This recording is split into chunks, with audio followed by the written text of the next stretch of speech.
करेंगे। अवसर किसी को विरासत में नहीं मिलते हैं, अवसर सभी को मिलते हैं जो इसे पहचान लेता है और जो इसे अपना लेता है, जीत उसी की होती है। लेकिन यह चीज़ भी आपको ध्यान रखना ज़रूरी होगा कि अवसर हाथ पे हाथ रखे रहने से नहीं मिलते हैं, इसके लिए हमें कुछ ना कुछ एक्टिविटी करनी होगी। वही चीज़ मैंने स्टार्टिंग में कहा कि रास्ते हमें तभी मिलेंगे जबकि हम कुछ एक्टिविटी करेंगे, कुछ क्रियाएं करेंगे। घर में बैठे रहने से हमको चीज़ें या लक्ष्य हमारा मिलने वाला नहीं है। तो मेहनत करिए, मेहनत करने का कोई विकल्प नहीं है। सफलता का कोई शॉर्टकट नहीं होता है। सफलता एक दिन में नहीं मिलती है, इस चीज़ को ध्यान रखिएगा। लेकिन यदि एक निश्चित दिशा में अगर हम सही प्रयास करते हैं तो निश्चित रूप से मैं कह सकता हूं कि आप सफल होंगे और वह दिन बहुत जल्द ही आपके जीवन में आएगा। Have a nice morning to all of you. Most important question from GS cyclone. आज है 7 अक्टूबर 2024 और 7 अक्टूबर सन 2024 से जितने भी करंट अफेयर्स के ट्रेंडिंग प्रश्न बन सकते हैं, जो प्रचलित प्रश्न बन सकते हैं, उन सभी प्रश्नों पर डिस्कशन किया जाएगा आगे आने वाले 10 से 15 मिनट तक। वीडियो के अंत में एक ट्रेंडिंग प्रश्न आपसे पूछूंगा और इस प्रश्न का उत्तर आपसे अपेक्षित होगा। इस प्रश्न का उत्तर जरूर दीजिएगा। कम से कम अपना मूल्यांकन करिए कि मेरी तैयारी किस दिशा में जा रही है। इस वीडियो का सॉल्यूशन पीडीएफ आपको टेलीग्राम पे मिल जाता है। टेलीग्राम पर आप मुझे फॉलो करिएगा। लगभग हर दिन टेलीग्राम पर आपको प्रतियोगी परीक्षाओं की दृष्टि से, चाहे वह जीएस के कोई भी पार्ट हो, इतिहास, संविधान, भूगोल, जनरल साइंस, जीएस के जो ट्रेंडिंग क्वेश्चन होते हैं उन सभी का एक समरी टेस्ट होता है और आपकी तरह से अनेकों अभ्यर्थी जो जुड़े हुए हैं यहाँ पे अपनी क्षमताओं का मूल्यांकन करते हैं। इस वीडियो सॉल्यूशन पीडीएफ आपको डिस्क्रिप्शन बॉक्स में मिल जाएगा, आप वहाँ से भी इसको डाउनलोड कर सकते हैं। इसके अलावा आप मुझे इन सोशल नेटवर्किंग साइट से फॉलो करिएगा। वहाँ पर भी आपको लगभग प्रत्येक दिन प्रतियोगी परीक्षाओं के संबंध में जो लेटेस्ट इन्फॉर्मेशन होती है मैं आपको प्रोवाइड करता रहता हूँ। रास्ते मिलते हैं भूलने भटकने से, रास्ते मिलते हैं भूलने भटकने से, गुमराह तो वह हैं जो घर से निकलते ही नहीं हैं। दोस्तों, हमारे जीवन में एक टारगेट का होना बहुत ही ज़रूरी होता है, एक लक्ष्य का होना बहुत ज़रूरी होता है। लक्ष्य तो हमने बना लिया, लेकिन अब समस्या ये है कि उस लक्ष्य की प्राप्ति कैसे की जाए। और वह टारगेट हमें तभी अचीव होगा जबकि हम घर से बाहर निकलेंगे। घर में बैठे बैठे या हाथ पे हाथ रखे रहने से हमको उस लक्ष्य की प्राप्ति नहीं होनी है। अब उस लक्ष्य की प्राप्ति के लिए क्या क्या चीज़ें आवश्यक हैं, क्या क्या संसाधन आवश्यक हैं, उन संसाधनों को जुटाइए और पूरी तन्मयता के साथ, पूरी एकाग्रता के साथ उस लक्ष्य की प्राप्ति में जुट जाइए। अगर लक्ष्य बड़ा होता है तो लक्ष्य को कई सेगमेंट में डिवाइड करिएगा और एक दिन में एक सेगमेंट को पूरा करने का प्रयास करिए। क्योंकि जब तक हम टारगेट निर्धारित नहीं करते अपने लाइफ का, तब तक जो है हम लाइफ का कोई औचित्य नहीं रह जाता है। कोई भी कहने का तात्पर्य सिर्फ इतना है कि आप योग्य हैं, प्रतिभाशाली हैं, साहसी हैं, धैर्यवान हैं, यह सिर्फ आप ही सिद्ध करेंगे। अवसर किसी को विरासत में नहीं मिलते हैं, अवसर सभी को मिलते हैं जो इसे पहचान लेता है और जो इसे अपना लेता है, जीत उसी की होती है। लेकिन यह चीज़ भी आपको ध्यान रखना ज़रूरी होगा कि अवसर हाथ पे हाथ रखे रहने से नहीं मिलते हैं, इसके लिए हमें कुछ ना कुछ एक्टिविटी करनी होगी। वही चीज़ मैंने स्टार्टिंग में कहा कि रास्ते हमें तभी मिलेंगे जबकि हम कुछ एक्टिविटी करेंगे, कुछ क्रियाएं करेंगे। घर में बैठे रहने से हमको चीज़ें या लक्ष्य हमारा मिलने वाला नहीं है। तो मेहनत करिए, मेहनत करने का कोई विकल्प नहीं है। सफलता का कोई शॉर्टकट नहीं होता है। सफलता एक दिन में नहीं मिलती है, इस चीज़ को ध्यान रखिएगा। लेकिन यदि एक निश्चित दिशा में अगर हम सही प्रयास करते हैं तो निश्चित रूप से मैं कह सकता हूं कि आप सफल होंगे और वह दिन बहुत जल्द ही आपके जीवन में आएगा। आइए शुभारंभ करते हैं आज के सेशन का। Most important question from GS cyclone 7 अक्टूबर सन 2024। और जैसा कि मालूम है कि हर सेशन के पहले लास्ट डे का रिवीजन होता है। 6 अक्टूबर 2024 को जो मैंने प्रश्न आपको दिए थे, आपने इसको सॉल्व किया है, आपने उत्तर भी दिया है और पढ़ के मुझे अच्छा लगता है। अगर आप क्वेश्चन ऑफ द डे प्रश्न का उत्तर देते हैं और अच्छा देते हैं तो मुझे संतुष्टि मिलती है कि मेरे द्वारा किया गया प्रयास आप तक पहुंच रहा है और निश्चित रूप से जो है आपके लिए फ़ायदेमंद है। 6 अक्टूबर 2024 को मैंने आपको क्या बताया था, हाल ही में किसे जम्मू कश्मीर का नया पुलिस महानिदेशक नियुक्त किया गया है? तो नलिन प्रभात बताइएगा। जम्मू कश्मीर के नए पुलिस महानिदेशक होंगे। सशस्त्र सेना चिकित्सा सेवा के महानिदेशक के पद पर तैनात होने वाली पहली महिला अधिकारी कौन है? तो आरती सरीन। नमस्ते कार्यक्रम का संबंध किस मंत्रालय से है? तो नमस्ते कार्यक्रम हाल ही में अक्टूबर महीने में जो है मोदी जी के द्वारा इसकी स्टार्टिंग की गई थी और सामाजिक न्याय एवं अधिकारिता मंत्रालय से रिलेटेड है। काजिन सैन्य अभ्यास का संबंध किन दो देशों से है? तो काजिन KAZ यानी कजाकिस्तान और IND यानी भारत। भारत और कजाकिस्तान की थल सेनाओं के बीच में इसका 8वां संस्करण स्टार्ट हुआ है अभी हाल ही में। और कहाँ पे स्टार्ट हुआ है? तो भारत के उत्तराखंड राज्य में। धरती आबा जनजातीय ग्राम उत्कर्ष अभियान का शुभारंभ किस राज्य से हुआ? तो याद रखिएगा यह अभियान शुरू हुआ है झारखंड राज्य से। सैफ अंडर-17 फुटबॉल कप विजेता कौन है? तो भारत। और भारत ने बांग्लादेश को हराकर 2-0 से हराया था और इस फुटबॉल कप का विजेता बना है। Harpoon anti ship missile system का संबंध किस देश से है?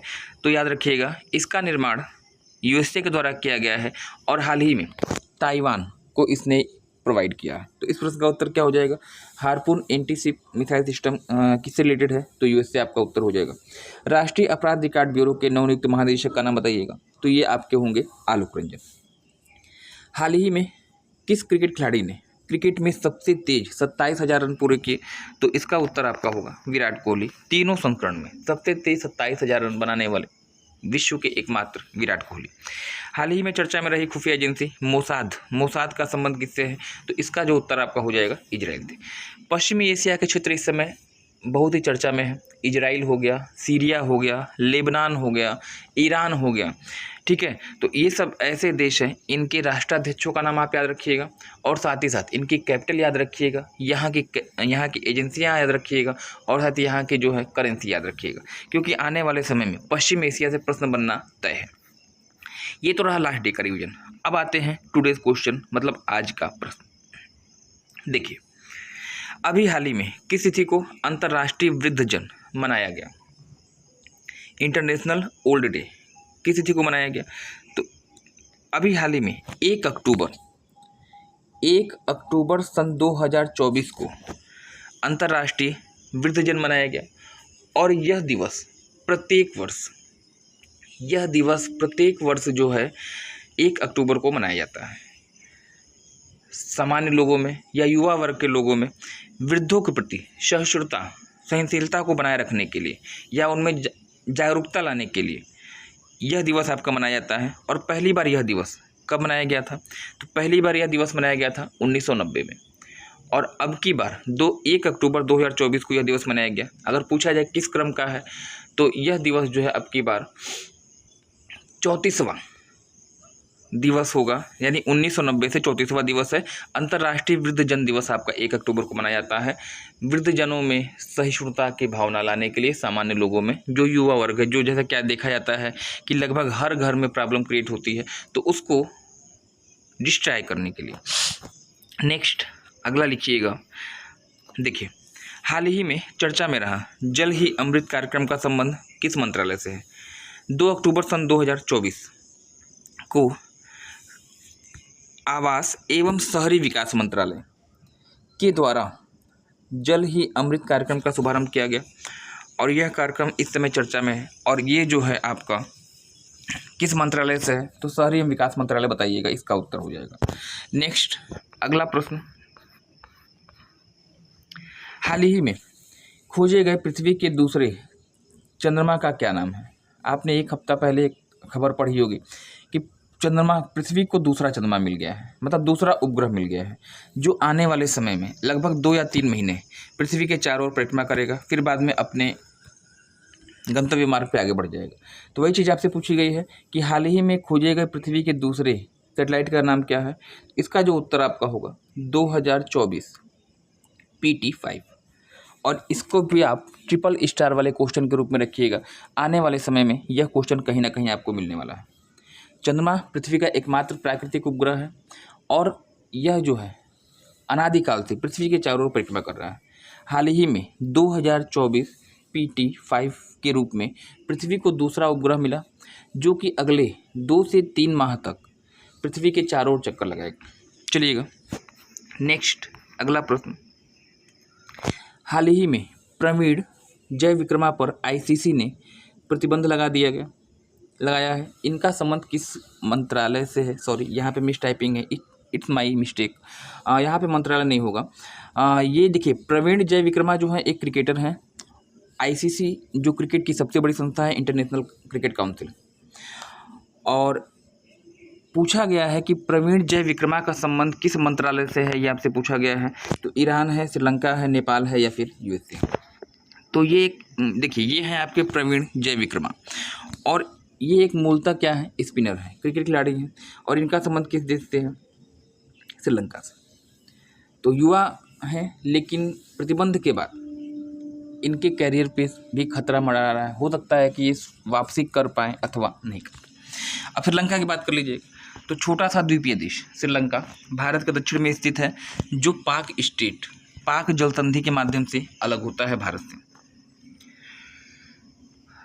पूर्व का मोती के रूप में इसको जाना जाता है। बौद्ध संप्रदाय के लोग यहाँ पे ज़्यादा मिलते हैं। बौद्ध संप्रदाय प्रधान मतलब ये देश आपका होगा। आंसू की आकृति के रूप में है, और इसकी राजधानी अगर आपसे पूछा जाए तो जयवर्धनेपुर।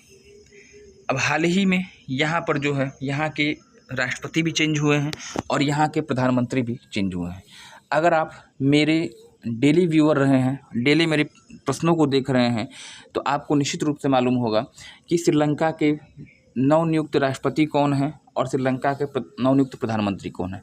और मैं आपसे अपेक्षा रखता हूं कि इस प्रश्न का उत्तर मैं ना बताऊं आपको, बल्कि आप मुझे श्रीलंका के वर्तमान राष्ट्रपति और श्रीलंका के वर्तमान प्रधानमंत्री का नाम मुझे कमेंट सेक्शन में कमेंट करके बताइएगा। अगर आप ऐसा करते हैं तो मुझे अच्छा लगेगा। तो इसका जरूर प्रश्न का उत्तर दीजिए, श्रीलंका के वर्तमान राष्ट्रपति का नाम और श्रीलंका के वर्तमान प्रधानमंत्री का नाम। चलिए नेक्स्ट अगला प्रश्न जो आपके लिए है यहाँ पे देखिए, नाविका सागर परिक्रमा अभियान 2 में भारतीय नौसेना ने किस नौकायान पोत का प्रयोग किया है? और ऐसे क्वेश्चन को भी आप ट्रिपल स्टार की श्रेणी में रख सकते हैं, क्योंकि आने वाले समय में ये प्रश्न आपको मिलने वाले हैं। नाविका सागर परिक्रमा अभियान 2.0 में भारतीय नौसेना ने किस नौकायान पोत का निर्माण किया है? तो ये है आपका INS तरिणी, और यह जलपोत है जिससे इस अभियान में पार्टिसिपेट करने का मौका मिला। तो INS तरिणी को आप याद रखिएगा। अब INS तरिणी को याद रखिएगा, साथ ही साथ और एक मैं आपको बता दूं, INS तबर यह एक लड़ाकू जलपोत है।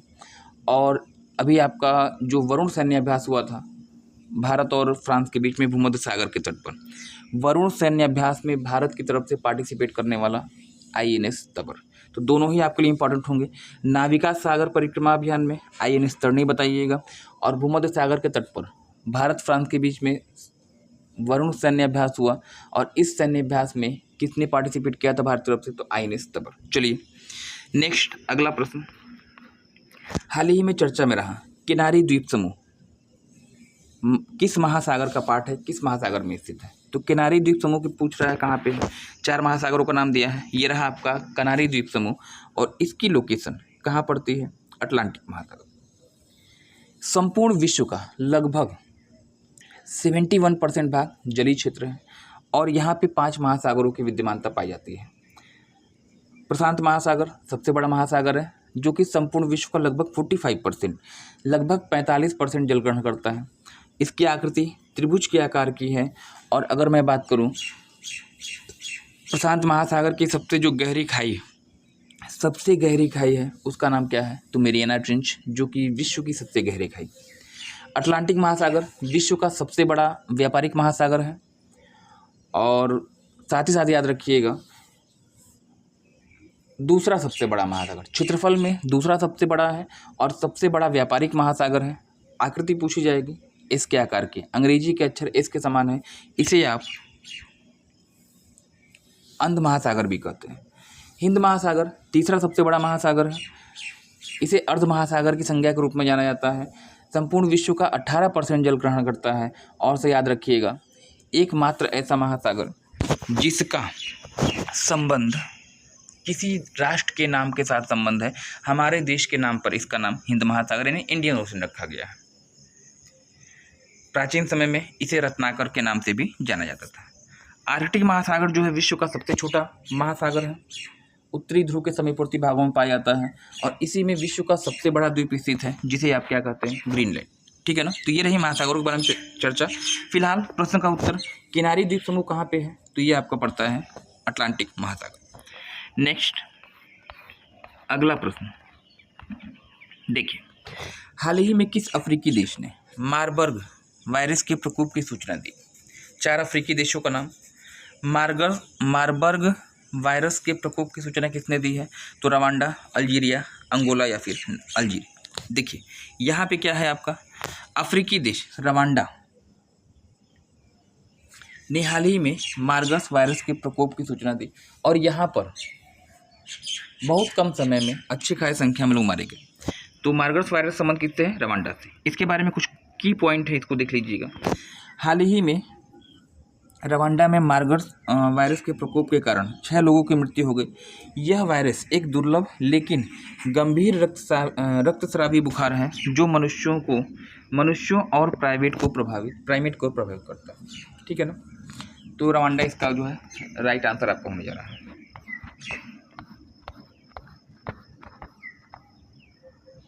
हाल ही में किस देश ने भारत के संयुक्त राष्ट्र सुरक्षा परिषद में स्थायी सदस्यता के लिए आवेदन का समर्थन किया? तो संयुक्त राष्ट्र सुरक्षा परिषद में स्थायी मेंबर बनने के लिए किसने समर्थन किया है भारत का? तो इस प्रश्न का उत्तर होगा एशियाई देश भूटान। और भूटान की बात करिएगा, एक ऐसा देश जो कि 3 तरफ से भारतीय सीमाओं से घिरा है, पश्चिम, दक्षिण और पूर्व में, और इसके उत्तर में चाइना। भूटान की राजधानी थिम्पू। और भूटान की अगर बात करिएगा करेंसी की, तो गुल्ट्रम यहाँ पे चलती है करेंसी। इसे आप लैंड ऑफ थंडरबोल्ट, तड़ित झंझावतों का देश भी कहते हैं। और यहाँ का जो सिंबल है, जो प्रतीक है, अजगर है ना। तो भूटान ने हाल ही में संयुक्त राष्ट्र सुरक्षा परिषद में स्थायी सदस्यता के लिए आवेदन किया है। Option A. चलिएगा नेक्स्ट अगला प्रश्न। हाल ही में मंदिर की छत ढहने के कारण चर्चा में रहा महाकालेश्वर मंदिर किस राज्य में स्थित है? महाकालेश्वर मंदिर उज्जैन। और उज्जैन कहाँ पड़ता है? मध्य प्रदेश। बात मध्य प्रदेश की हो रही है, तो ये रहा आपका मध्य प्रदेश, इसका जो है राइट आंसर होगा महाकालेश्वर भूमि उज्जैन में, मध्य प्रदेश में स्थित है। और उज्जैन किस नदी किनारे पे स्थित है? तो क्षिप्रा नदी। कमेंट सेक्शन में कमेंट करके मुझे बताइएगा कि क्षिप्रा नदी किसकी सहायक नदी है, पहली चीज़। अब मध्य प्रदेश की बात हो रही है, तो मध्य प्रदेश भारत का एक ऐसा राज्य जो एकदम बीचों बीच स्थित है। राजधानी यहाँ की भोपाल होगी। यहाँ के जो मुख्यमंत्री हैं, यहाँ के मुख्यमंत्री मोहन यादव जी और यहाँ के राज्यपाल मंगू भाई पटेल। ठीक है ना। चलिए, लगभग आधा रास्ता, इस सेशन का लगभग आधा रास्ता जो हम लोगों ने तय कर लिया है। इसका सॉल्यूशन PDF आपको टेलीग्राम पे मिल जाता है। टेलीग्राम पे आप मुझे फॉलो करिएगा। इसके अलावा आपको डिस्क्रिप्शन बॉक्स में भी इसका लिंक आपको मिल जाएगा। अगर आप मुझे टेलीग्राम पे फॉलो करते हैं तो वहाँ पर आपको इस तरह के जितने भी वीडियो होते हैं उन सभी का PDF लिंक आपको आसानी से उपलब्ध हो जाता है। बहुत लोग क्या करते हैं, केवल PDF से पढ़ते हैं। तो PDF ठीक है, डाउनलोड कर लीजिए, कोई दिक्कत नहीं है। लेकिन अगर आप वीडियो को देखते हैं तो उस प्रश्न के इर्द गिर्द जितने भी प्रश्न बन सकते हैं उस पर चर्चा होती है। सुनी हुई चीज़ें, देखी हुई चीज़ें जल्दी याद होती हैं और लिखी हुई चीज़ें अपेक्षाकृत क्या होती है, कम समय तक और अधिक ग्राह्य नहीं होती है। तो आप PDF से पढ़िए, अच्छी बात है, लेकिन PDF से केवल 10 या 12 क्वेश्चन आपका तैयार होगा। और अगर आप वीडियो को लास्ट तक देखते हैं, अंत तक देखते हैं, तो आपके अगर 12 क्वेश्चन हैं तो कम से कम 20 से 25 क्वेश्चन आपके तैयार हो जाएंगे। चलिएगा, प्रीवियस डे का क्वेश्चन जो लास्ट डे मैंने आपसे पूछा था मैंने, शहरी शासन सूचकांक 2024 में कौन सा राज्य प्रथम स्थान पर रहा? तो ये है आपका दक्षिण भारत में स्थित राज्य केरल। इसका जो सही उत्तर होगा शहरी शासन सूचकांक 2024 में केरल राज्य पहले पायदान पर रहा था। भारत के पश्चिमी तट पर स्थित मालाबार तट का विस्तार यहीं पाया जाता है। राजधानी अगर पूछ दे तो इसकी राजधानी त्रिवेंद्रम या त्रिवंतपुरम है। और भारत का सबसे अधिक साक्षरता वाला राज्य पूछा जाता है केरल। इसको आप मसालों का बगीचा भी कहते हैं। और एक चीज़ आप याद रखिएगा, यहाँ पे केरल में जो मेल फीमेल रेशियो है, जो स्त्री पुरुष अनुपात है, वह सबसे अधिक है। कितना है? लास्ट सेंसस के अनुसार 1084। Next last question of the day. Question of the day मतलब आज का क्वेश्चन आपके लिए क्या है? आयुष प्रश्न का उत्तर भी कमेंट सेक्शन में आपको कमेंट करना है। आयुष मेडिकल ट्रेवल समिट 2024 का आयोजन किस स्थान पर किया गया? आयुष मेडिकल ट्रेवल समिट 2024 का आयोजन किस स्थान पर हुआ है? नई दिल्ली, लखनऊ, मुंबई या फिर हैदराबाद? इस प्रश्न का उत्तर कमेंट सेक्शन में कमेंट करिएगा। इस वीडियो का लिंक अधिक से अधिक शेयर करिए ताकि यह वीडियो उस स्थान तक पहुंच सके, उस विद्यार्थी तक पहुंच सके जिसे वास्तव में इस वीडियो की आवश्यकता है। क्योंकि पढ़ने की ललक होनी चाहिए और सोर्सेज कोई भी बन सकता है, माध्यम कोई भी बन सकता है। तो आज के लिए फिर इतना ही, मिलते हैं अगले दिन। धन्यवाद, थैंक्स फॉर ज्वाइनिंग मी।